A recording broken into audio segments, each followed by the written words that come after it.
Bonjour à tous.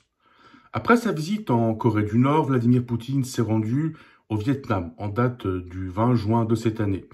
Il a été accueilli à Hanoï et les résultats de cette visite ont sûrement été assez décourageants pour le président russe puisqu'il devait s'attendre à plus que ce qu'il a reçu. Alors il faut bien voir qu'avant sa visite au Vietnam, Vladimir Poutine est allé en Corée du Nord.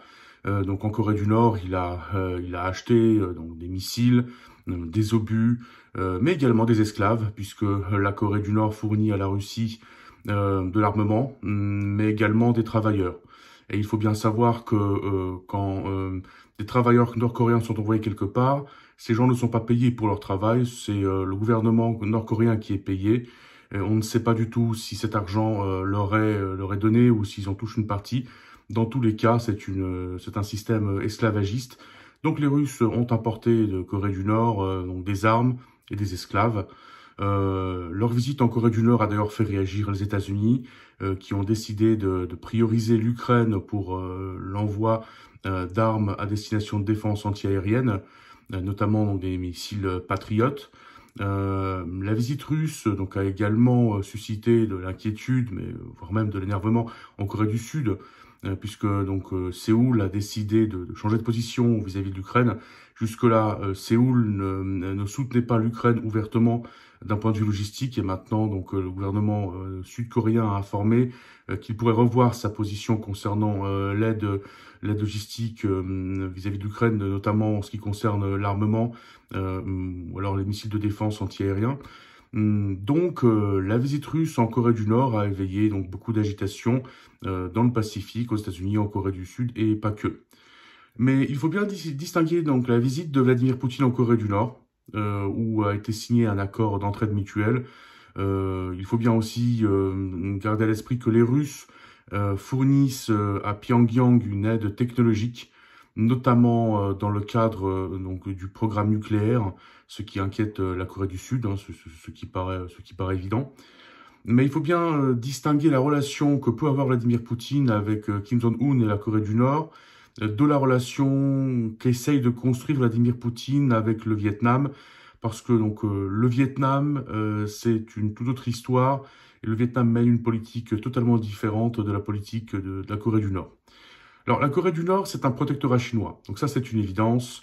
Donc ce pays est soutenu par la Chine, il est maintenu par la Chine. Donc son existence est assurée, garantie par la Chine. Donc si les Russes aujourd'hui ont accès à la Corée du Nord, c'est bien parce que les Chinois les y autorisent.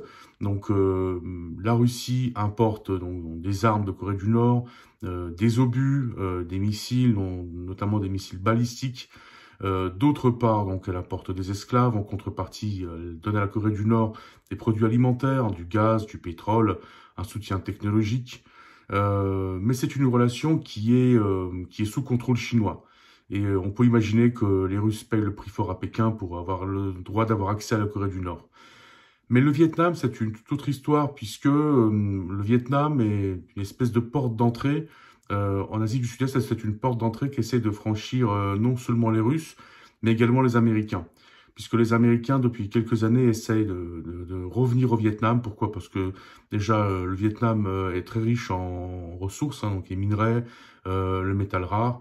Ensuite, les Américains voudraient construire une véritable industrie du semi-conducteur au Vietnam pour concurrencer la Chine.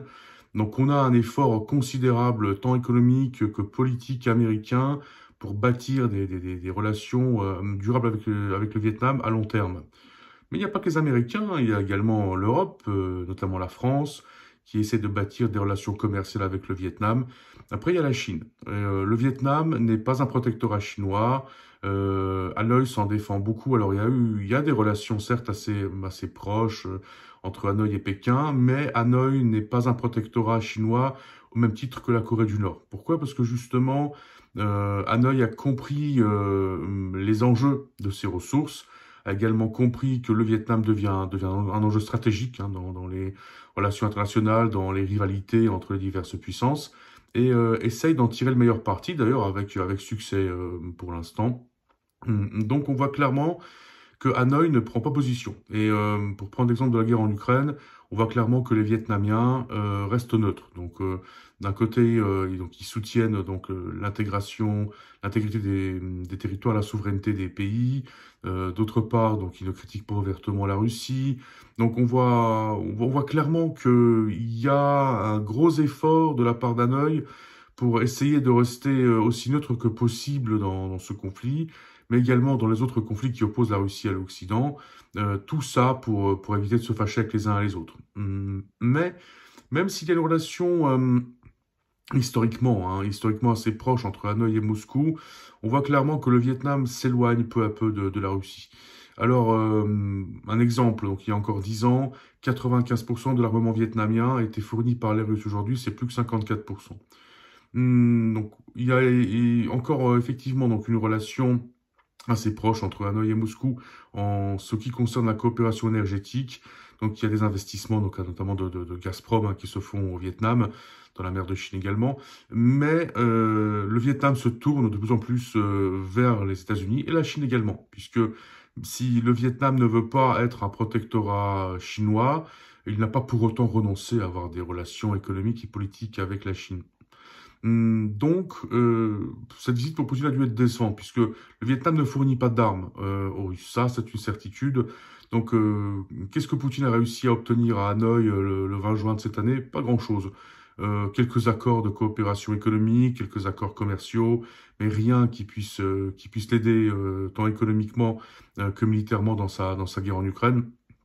Donc, le Vietnam, sa visite a dû être assez décevante pour Poutine. Mais elle a dû être décevante aussi au sens où les Russes essaient de revenir en Asie du Sud-Est. Et historiquement, dès le début de la décolonisation, les Soviétiques ont été présents. Donc on le sait, donc d'abord la guerre d'Indochine, les Soviétiques ont soutenu Ho Chi Minh, mais très vite ils ont été concurrencés par les Chinois. Et on voit déjà pendant la guerre donc l'intervention américaine au Vietnam depuis donc le début des années 60 du XXe siècle. On voit qu'il y a une opposition, une rivalité en fin de compte au Vietnam entre Ho Chi Minh, donc qui est soutenu par les Soviétiques, et Les Swan, donc qui est soutenu par les Chinois. Et on voit clairement qu'il y a une différence de stratégie. Pour donner un exemple, vers la fin des années 60, donc les Soviétiques se rendent compte que la guerre au Vietnam se passe mal. Et surtout, en fait, ils sont dans une période de détente avec les Américains. Et donc, ils opteraient plus pour des pourparlers. Notamment, il y a une opération politique donc qui est lancée avec la Pologne, donc qui est à l'époque qui est communiste, qui fait partie du pacte de Varsovie. Et donc, avec l'aval des Soviétiques, les Polonais lancent une mission de médiation qui doit mener à la paix au Vietnam. Notamment, c'est une mission qui mène à l'envoi de forces neutres sous égide de l'ONU, fin des années 60, début des années 70, donc nous avons des soldats de l'ONU qui sont au Vietnam. Alors ça a aussi permis aux Soviétiques sous couvert de l'ONU de faire pas mal de renseignements, notamment pour pouvoir observer donc l'agissement de l'armée américaine, mais surtout les Américains, ça leur a permis d'infiltrer l'armée du pacte de Varsovie, parce qu'au Vietnam, donc ces soldats donc internationaux, donc notamment des soldats donc canadiens, australiens, travaillaient très souvent pour la CIA et recrutaient des officiers du pacte de Varsovie. C'est comme ça qu'a été recruté l'espion polonais numéro 1 qui a travaillé pour les États-Unis, Ryszard Kuklinski. Dans tous les cas, les Soviétiques étaient plutôt à l'époque, fin des années 60, pour arriver à un compromis au Vietnam avec les Américains, alors que les Chinois étaient plutôt pour la confrontation directe jusqu'à ce que les Américains se fassent expulser du Vietnam. Donc c'est finalement la stratégie américaine, chinoise qui a payé vis-à-vis de la guerre contre les Américains, donc c'est les Swan qui a triomphé. Mais les Soviétiques ont quand même entretenu une relation assez privilégiée avec le Vietnam, même après la chute de Saigon, donc après 75.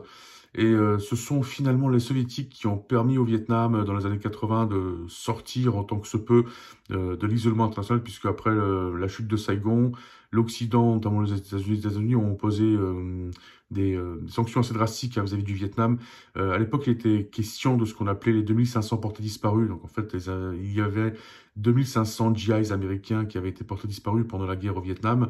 Les Américains accusaient les Nord-Vietnamiens de les séquestrer donc sur le territoire du Vietnam pas mal de films qui ont été créés sur le sujet, tels que par exemple Portée disparue, De retour vers l'enfer, même en Rambo 2 on parle.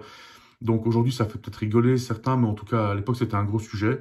Le fait est que les soviétiques ont soutenu le Vietnam politiquement, donc le Vietnam réunifié politiquement. Donc il y a eu une relation assez privilégiée. Mais quand le pacte de Varsovie est tombé, l'URSS est tombé également, les Russes n'avaient plus les moyens, le Kremlin n'avait plus les moyens de soutenir le Vietnam. D'ailleurs, il n'avait plus les moyens de sa politique étrangère. Donc il a perdu pied en Afrique, il a perdu pied en Asie également. Mais il convient de souligner que les Américains, des années 90, en fait, reviennent au Vietnam. Alors, ils reviennent timidement, mais ils reviennent quand même, puisqu'en 1993, il y a un accord de normalisation des relations qui a été signé entre les Américains, donc Washington et Hanoï. Donc, ils lancent donc un début timide à l'époque, mais quand même un début de relation avec le Vietnam, puisque les Américains se rendent parfaitement compte de l'importance stratégique que peut avoir le Vietnam, hein, surtout de vue de sa position géopolitique, mais également des ressources qui s'y trouvent. Donc à partir de là, l'Occident a commencé à investir. Donc dans la première décade du XXIe siècle, le Vietnam lui-même a compris l'intérêt de pouvoir coopérer avec l'Occident. Donc il y a une coopération qui a été lancée donc au niveau commercial avec l'Europe, avec les États-Unis. Et aujourd'hui, donc le Vietnam, donc qui s'est ouvert au tourisme. Hein, donc on voit clairement que le Vietnam s'ouvre donc aux touristes du monde entier, pas que chinois. Surtout après le Covid, on le voit clairement. Avant le Covid, la plupart des touristes au Vietnam étaient chinois. Maintenant, ils sont vraiment du monde entier. Donc, ils offrent donc des circuits donc, qui sont vraiment abordables hein, pour ce que c'est. Mais le Vietnam s'ouvre vraiment au monde entier, justement en profitant de sa position géopolitique. Alors, est-ce que la Russie, aujourd'hui, peut revenir en Asie du Sud-Est? Alors, ça paraît compliqué. Pourquoi? Parce que les Russes ne sont aujourd'hui que l'ombre de l'Union soviétique. L'Union soviétique avait bien plus de moyens, bien plus de potentiel que ce que peut avoir aujourd'hui la Russie.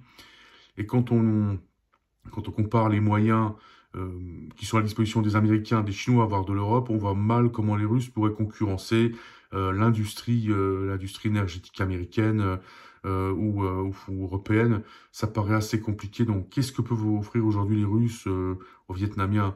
Du gaz, du pétrole. Mais bon, l'armement low cost russe peut être rapidement remplacé par l'armement low cost chinois, voire par un armement européen, américain, à des prix abordables, des prix adaptés, via les relations économiques qui pourraient se créer avec le Vietnam. Donc aujourd'hui, la Russie, bon, qui a réussi à poser pied en Afrique, hein, pour anecdote, les Russes aujourd'hui ont leur Afrika Korps aussi, donc les Allemands ne sont plus les seuls, les Russes ont leur Afrika Korps, à l'époque Rommel, aujourd'hui c'est les Russes. Gerasimov et autres généraux russes qui ont leur Afrika Korps, puisque après la mort de Yevgeny Prigozhin, mort supposée, la dissolution officielle du groupe Wagner, donc les forces russes sur place en Afrique ont été reformées en ce qu'on appelait l'Africa Corps. Donc aujourd'hui, la Russie a son propre Africa Corps. Mais en Asie du Sud-Est, la Russie voudrait également s'y réimplanter, mais ça paraît compliqué. Ça paraît assez compliqué, parce que donc le Vietnam n'est pas naïf, et autant la Corée du Nord a intérêt à avoir des relations avec la Russie. Elle vend des armes aux Russes, elle leur donne des esclaves.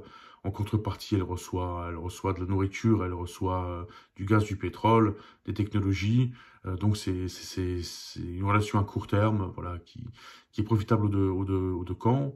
Autant le Vietnam n'a pas forcément intérêt à se lier avec les Russes, parce qu'aujourd'hui, il y a une confrontation avec la Russie, le Vietnam le sait parfaitement.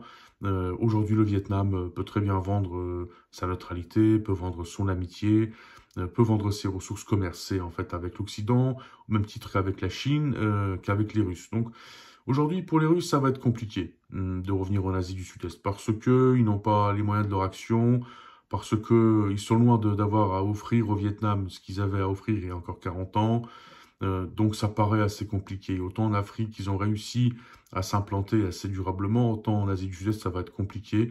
Et, autant avec la Corée du Nord, leurs relations sont validées et doivent être validées par les Chinois, puisque la Corée du Nord est un protectorat de Pékin. Autant le Vietnam mène une politique assez autonome, et ça va pas changer, puisque le Vietnam a que le choix de l'embarras. Le Vietnam peut avoir les partenaires qu'il veut avoir.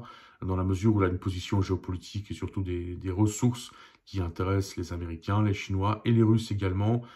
Mais aujourd'hui, si l'on prend tous ceux qui convoitent le Vietnam, que ce soit les Américains, que ce soit les Chinois, que ce soit les Européens ou les Russes, c'est bien les Russes qui sont les plus mal placés parce qu'ils ont le moins à offrir. Et dans ce genre de relation, quand vous n'avez pas grand-chose à offrir, eh ben, ça arrange pas vos affaires. Donc, si aujourd'hui je devais mettre un pronostic, je dirais que le retour de la Russie en Asie me paraît très compromis.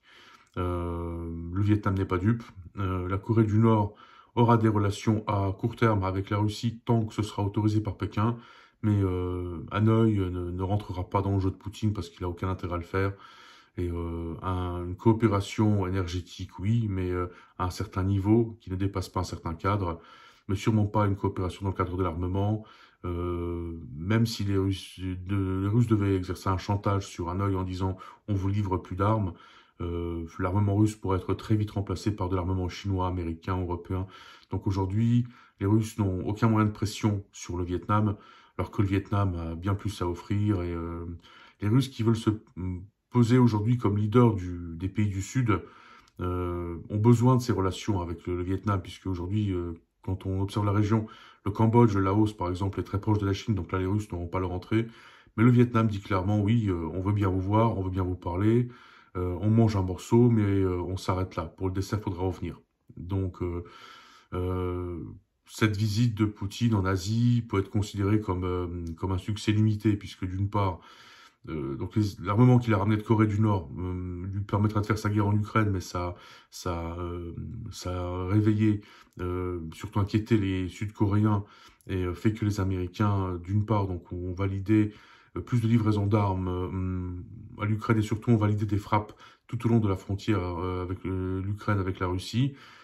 Et d'autre part, donc sa visite au Vietnam, finalement, n'a rien apporté du tout, à part quelques petits accords commerciaux et de belles déclarations, de belles paroles. Les Russes reviennent du Vietnam avec les mains vides et surtout, ils reviennent avec aucune avancée concernant leur retour en Asie du Sud-Est et ça va pas aller en s'arrangeant puisque le Kremlin d'aujourd'hui n'est que l'ombre du Kremlin de l'époque soviétique et c'est pas prêt de s'arranger. Voilà ce que l'on pouvait en dire à cet instant. Je vous remercie d'avoir voulu consacrer votre temps à cet enregistrement. Pour ceux qui estiment qu'il y a une quelconque valeur, je vous invite à bien vouloir le liker, ainsi que ceux qui estiment que mon activité sur YouTube a une quelconque valeur, je vous invite à bien vouloir vous abonner à ma chaîne, à parler de ma chaîne autour de vous. Pour ceux qui souhaiteraient rentrer en contact avec moi, c'est possible sur les réseaux sociaux, je vous invite donc à le faire. Beaucoup d'entre vous l'ont fait, ceux qui ne l'ont pas fait sont les bienvenus. Ceux qui souhaiteraient un commentaire concernant la Russie, l'Ukraine, l'Europe de l'Est, l'Europe centrale, je reste à leur disposition. Pour l'heure, je vous remercie pour votre attention et vous dis à bientôt, à très bientôt.